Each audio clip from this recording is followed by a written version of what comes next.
Here we go. Okay. Emily, first of all, thank you for accepting our invitation for this interview. We appreciate your effort to have some time with us. This interview is all about Philippine culture. This is our performance task for purposive communication. The information will be used for educational purposes only.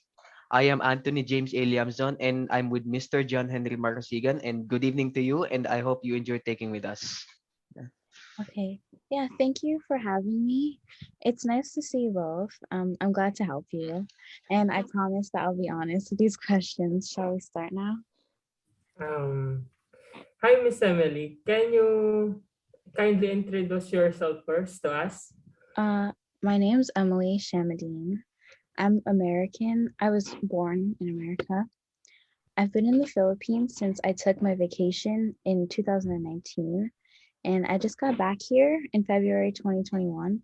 It took me a year to get back because of the COVID-19 protocols and travel restrictions. When you got here in the Philippines, how was your communication with the Filipinos? Do you have encountered some barriers or difficulties in communicating with Filipinos?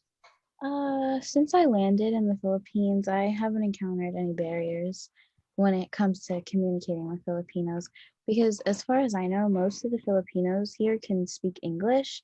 I took a taxi in the airport and the driver was fluent in English. And we had a little chit chat with the taxi driver, and he welcomed me to the Philippines.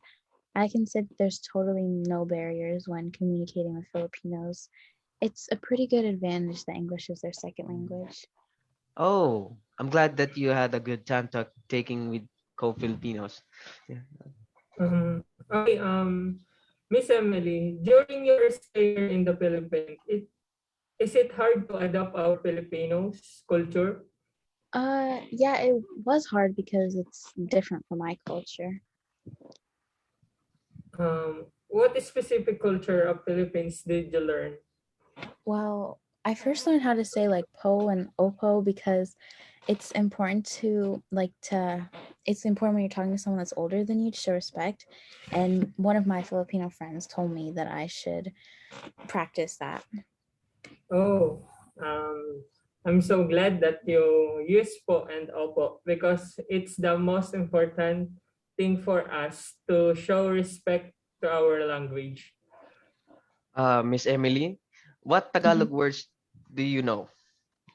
Well, I'm not that fluent in speaking Tagalog, but I know some words like marming salamat, m- mahai kita, and yeah, other stuff too.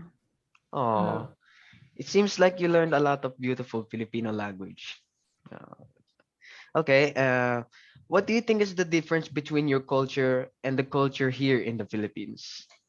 Well, I think that Filipino culture is a lot more formal than American culture. They always show more respect and values when it comes to interacting with people and communicating with them.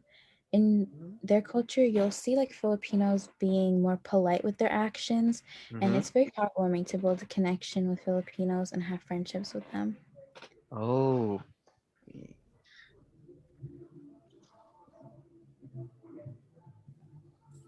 yo, John. oh, do you have any advice or message would you give about communication and adapting other culture to your fellow foreigner before moving to the Philippines? Yeah. I think that I'd say one piece of advice is beforehand research about the culture because it's a pretty good advantage to have prior knowledge about Filipino culture. That's great advice, Miss Emily. Is it good to have a prior knowledge about the culture? Oh, okay. Miss. Okay. One last question, Miss Emily, before we end this interview. Do you have fun staying in the Philippines? Oh, yeah, of course, I enjoy staying in the Philippines. The Philippines is one of the best places I visited. I'm pretty sure I could meet the both of you when this pandemic is over. Oh, sure we will be looking for that, Miss Emily. In this case, we would like to say thank you again. This is the end of our short interview. We hope to see you soon. Stay safe and healthy. You can leave the meeting, Miss Emily. Have a good night. Okay, you too. Okay, Bye. then. Bye-bye.